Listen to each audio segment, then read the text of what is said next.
নমস্কার বন্ধুরা, welcome to my channel SB explorer. তো বন্ধুরা, তোমরা থাম্বনেলটা দেখেই বুঝতে পারছো টপিকটা কী নিয়ে হতে চলেছে।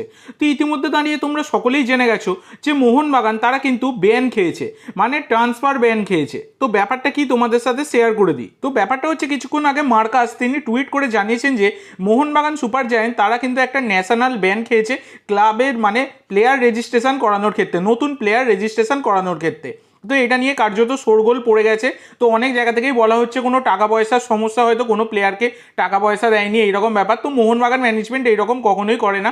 টাকা পয়সা কোনো মেরে দেওয়া এটা কিন্তু মোহনবাগানের একদমই ঢং নয়, স্বভাবসিদ্ধ ঢং নয়। মোহনবাগান কিন্তু যেমন প্লেয়ারদেরকে সই করায় তেমন কিন্তু তারা টাকা পয়সা দেয়।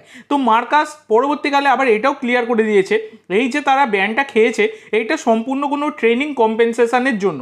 এখানে কিন্তু কোনো রকম রেজিস্ট্রেশন মানে মোহনবাগান কোনো রকম রেজিস্ট্রেশন রুল কোনো রকম ভায়োলেট করেনি। এছাড়া কিন্তু কোনো রকম ফিনান্সের ব্যাপার নেই, কোনো রকম আর্থিক বিষয় নয়। এটা কিন্তু মার্কাস একদমই ক্লিয়ার করে দিয়েছে। তো কার্যত এখান থেকে একদমই ক্লিয়ার, মোহনবাগান কিন্তু টাকা পয়সা কারো মারেনি, যেটা কোনোদিনই করে না, সেটা কিন্তু বর্তমানে দাঁড়িয়েও করেনি। যেসব জায়গা থেকে বলা হচ্ছে টাকা পয়সার বিষয়গুলো, এগুলো একদমই ফেক বিষয়। এই হচ্ছে ব্যাপার। তো মোহনবাগান তারা কিন্তু জানিয়েছে যে এটা টেকনিক্যাল ব্যাপারের জন্য এই ব্যানটা এসেছে, তারা খুব তাড়াতাড়ি এই ব্যাপারটা মিটিয়ে ফেলবে এবং তাদের যে ন্যাশনাল ব্যান করা হয়েছে সেটা কিন্তু খুব তাড়াতাড়ি উঠে যাবে। তো এবার দেখার বিষয় এটা কবে এই ব্যানটা ওঠে। তবে কোনো রকম টাকা পয়সার বিষয় নয়, সেটা কিন্তু ক্লিয়ার হয়েই গেছে। তো আজকের জন্য এইটুকু বন্ধুরা। ভিডিওটি ভালো লাগলে অবশ্যই লাইক করো, শেয়ার করো। আমার চ্যানেলে প্রথমবার এসে থাকলে চ্যানেলটি সাবস্ক্রাইব করো আর কমেন্ট করে জানাও ভিডিওটি কেমন লাগলো। ধন্যবাদ।